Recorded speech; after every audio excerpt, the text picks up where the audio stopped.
She ruled Motown's golden age as the driving force behind Gladys Knight and the Pips. She was known as the Empress of Soul. This family band, which she formed with her brother Bubba and some friends from Atlanta, left a lasting mark. But behind the glitz and fame there were storms and heartbreaks in her personal life, including several failed marriages. Which latest event is making her fans think of her amazing journey? Hold on tight. The ride has only just begun. Gladys Knight has a beautiful voice and a hard life.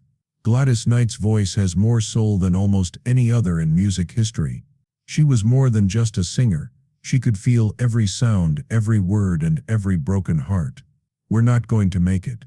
She had a strong voice and hit songs that will never go out of style, but her life was anything but easy.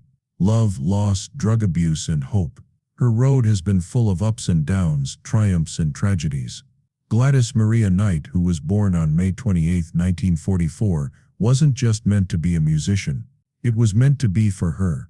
In the Pips, she sang lead with her brother Bubba, cousins William Guest and Edward Patton, and other cousins. They were Motown's golden age. The family band from Atlanta was unbeatable and had hits that are still played today. People watched as a soul star rose to fame, but Gladys was quietly going through her own problems. Some were done behind closed doors and some were done in full view of everyone. She had a lot of ups and downs in her love life. She got married 4 times and each time brought new problems. She married James Jimmy Newman, her high school boyfriend, when she was only 16 and found out she was pregnant. She sadly lost the baby, but the couple later had 2 children. James Jimmy Gaston Newman III in 1962 and Kenya Maria Newman in 1963. To be a good mother, Gladys even put her job on hold for a while so the Pips could keep touring without her. Their love wasn't enough to keep their marriage together though. Jimmy had problems with drugs and their relationship fell apart because of it. Gladys was only 20 years old when she was left alone to handle motherhood and a demanding job. Even though they had been apart for a long time, they didn't get divorced until 1973. After a few years, Jimmy died, ending a painful part of her life. Then there was Barry Hankerson, a music producer who helped his late daughter, the R&B star Aaliyah, rise to fame. Gladys and Barry got married in 1974, and in 1976 they had a son named Shanger Ali Hankerson. The couple moved to Atlanta, but being away from the Pips in Detroit made their marriage even worse. In 1979, they got divorced, and then there was a very hard custody fight over their son. Then the unthinkable took place. Shango was taken that same year, which led Gladys on a frantic search that lasted months. It is said that she paid more than $1 million to try to get him back.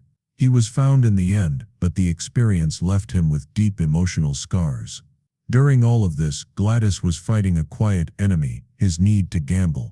She got caught up in the thrill of the game, and by the late 1980s, she was losing a huge amount of money. She lost $660,000 at a baccarat table one night by herself. Her journey to freedom took more than 10 years, but she finally found the strength to join Gamblers Anonymous. Faith would be a big part of her healing because she was determined to get back in charge. She was raised Baptist, but in 1997 she looked into Catholicism. Later she became a member of the Church of Jesus Christ of Latter-day Saints.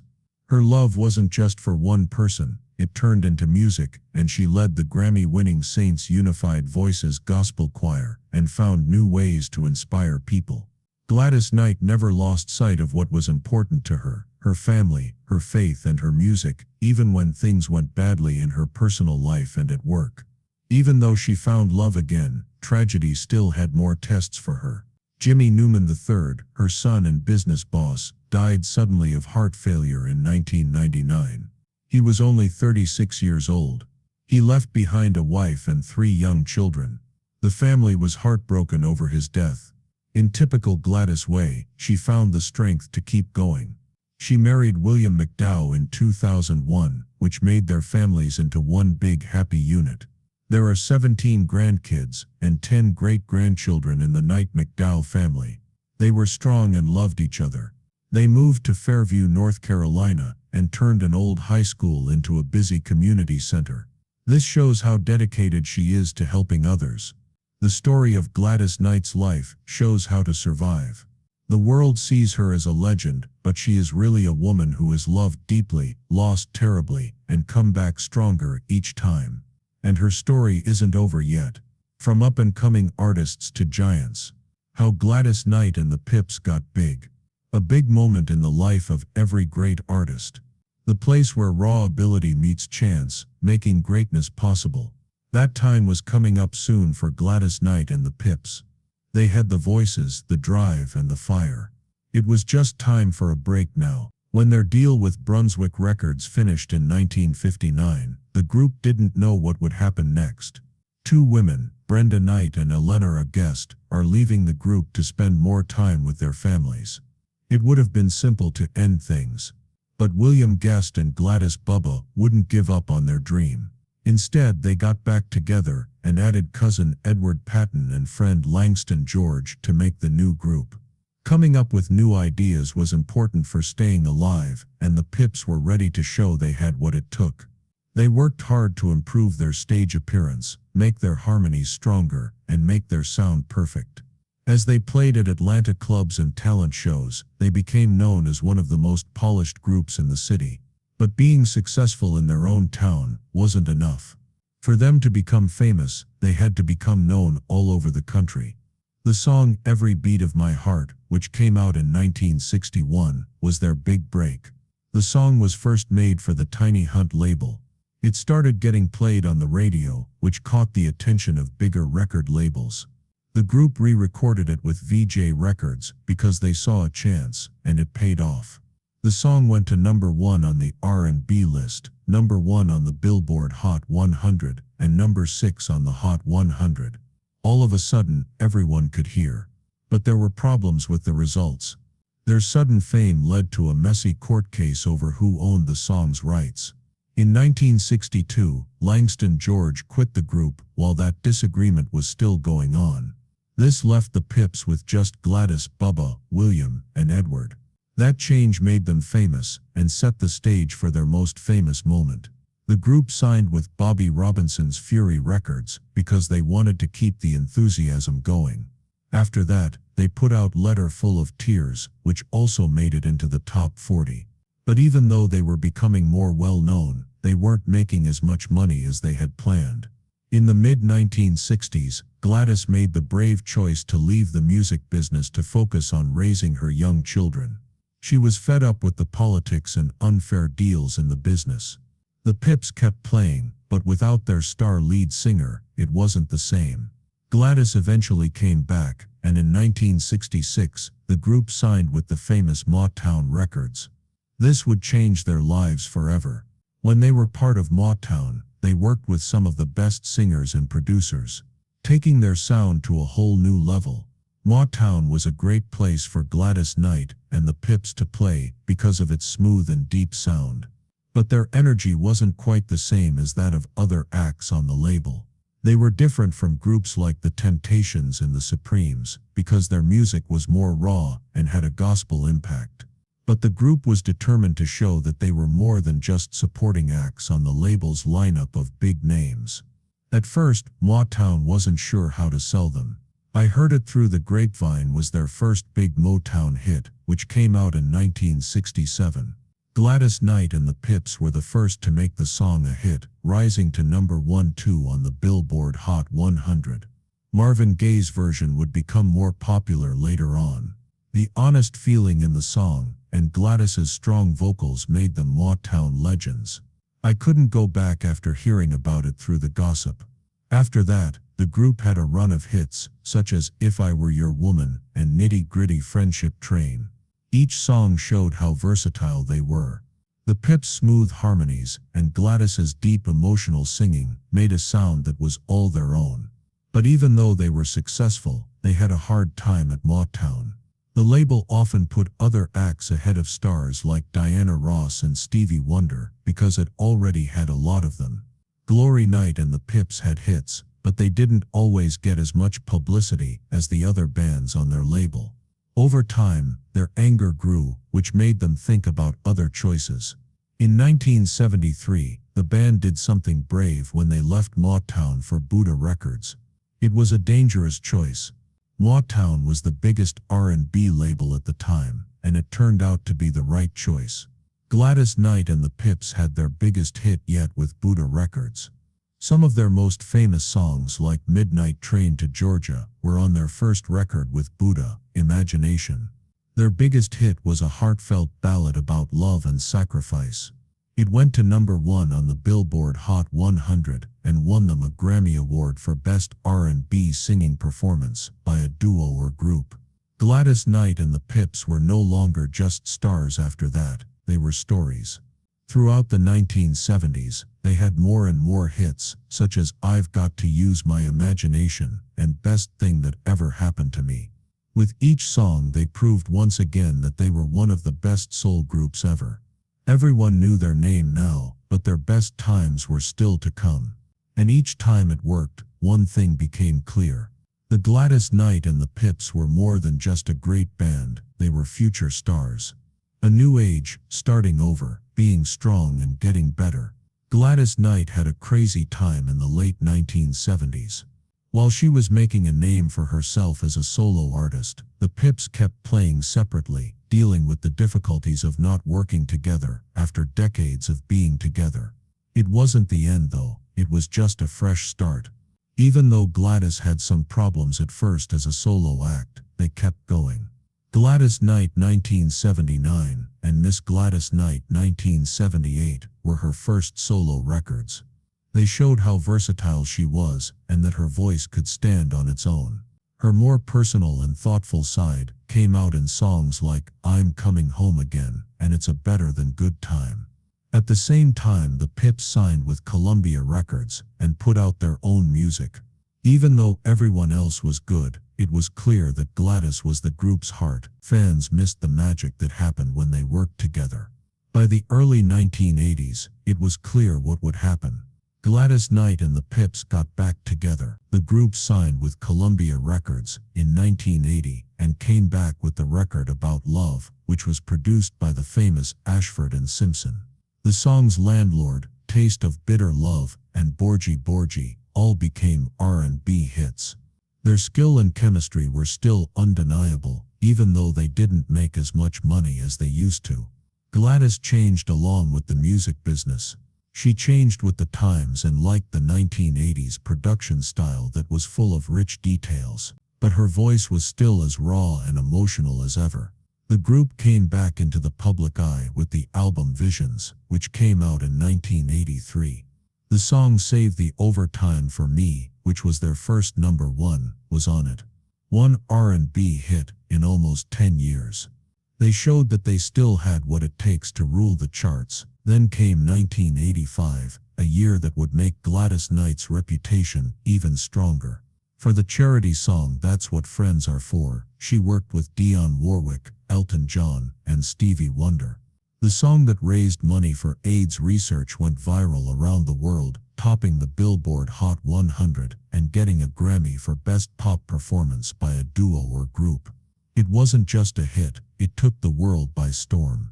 You could say that Gladys was a respected artist and a sought-after voice in many areas at this point. She made a name for herself in acting as well as singing. She made guest roles on TV shows like The Jeffersons and A Different World, showing how charismatic she was outside of theater. Her natural ability to connect with people made it easy for her to move into acting. Personal problems and a custody fight. Gladys was going through a very personal battle behind the scenes, even though her work was at a high point. Barrett Hankerson, whom she married in 1974, was leaving her. By the late 1970s, things were getting worse between them, and they split up in 1979. But the worst part of their split wasn't just that they were no longer married, it was the tough fight over care of their son Shanga Ali. Barry Hankerson pushed for full custody of Shanga. He is a big name in the music business and the uncle of future R&B star Ali. The court case went on for years, which was hard on Gladys's emotions. She had a busy job, a broken heart, and the fear that she would lose her son. Even though she was famous and successful, she was in a situation that many moms have been in. She was open about how hard it was for her to fight in court for the right to raise her child.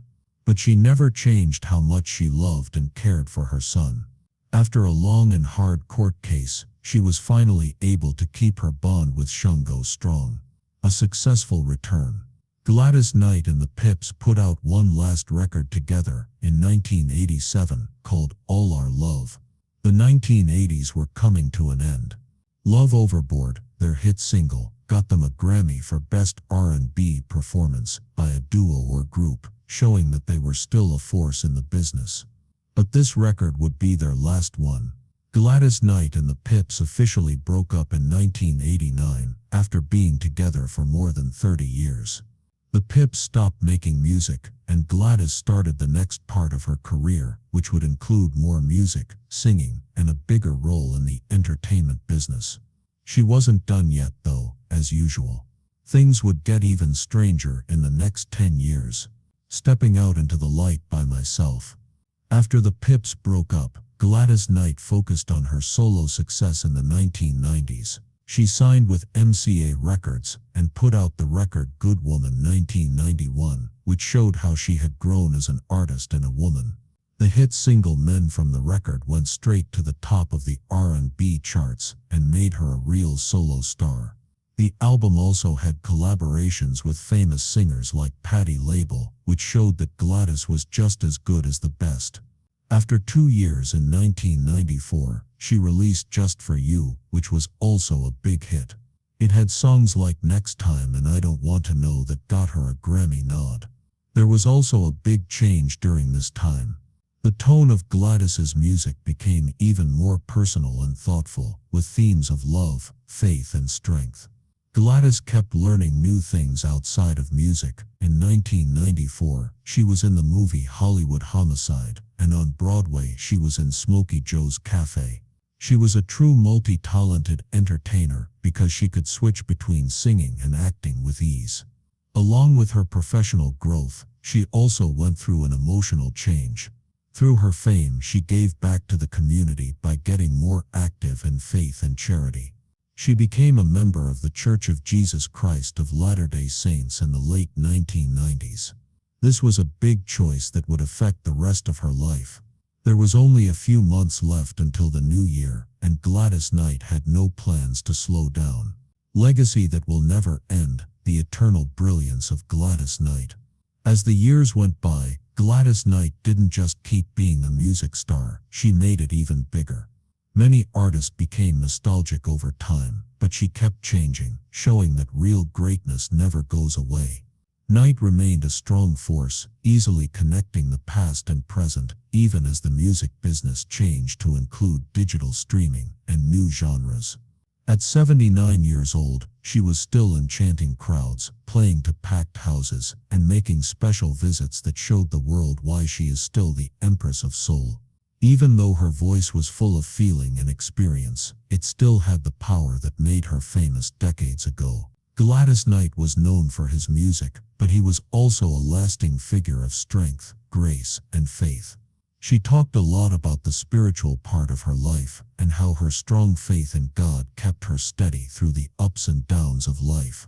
You can hear this strong faith in her 2014 gospel record, Where My Heart Belongs, which won the NIAP Image Award for Outstanding Gospel Album. Even with all the praise she got, she never let her fame get in the way of her desire to help others. Giving back to the community stayed a central theme in her life. She kept using her fame for good, whether it was to support music education programs, bring attention to health problems, or help young artists. A mark that will last in the business world. Gladys Knight's impact was still strong in a time when music changes quickly. For many younger artists, she was an inspiration, and many paid tribute to her memory. Knight has had an effect on singers of all generations, as shown by the fact that Beyoncé, Alicia Keys, Jennifer Hudson, and Mary J. Blige have all said that she influenced their voice. It was truly amazing how well she could respond to different types of music. Her music stayed current for both longtime fans and new listeners because she worked with modern artists and mixed her classic soul sound with modern production styles. In 2021, she teamed up with fellow soul star Patti LaBelle for an unforgettable verse battle. Millions of people watched to see two of R&B's most famous voices compete in a friendly matchup. That the event happened showed how famous she is and how timeless her music is. Her star power was still being seen in Hollywood. She had starring roles in the past and was a guest star on hit TV shows like Empire and Star, showing that she was talented in more areas than just music.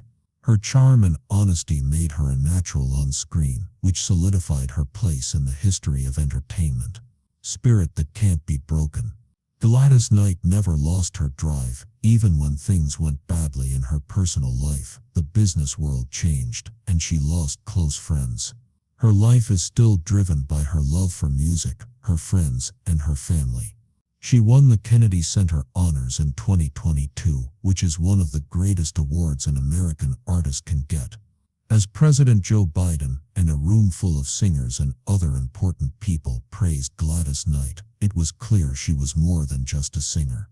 She was an important part of culture and history, and her contributions to music and society will never be lost. She kept touring even after she was older, showing that her talent knew no limits. People from all over the world still came to see her perform, even though they knew it wasn't just a show but a historical event. Her set lists always had the right amount of memories and timeless music. People still stood up for songs like Midnight Train to Georgia and Neither One of Us. Her more recent works, on the other hand, showed the growth and knowledge that could only come from working in the same field for decades. Knight did more than just music and charity work. She also followed her love for business.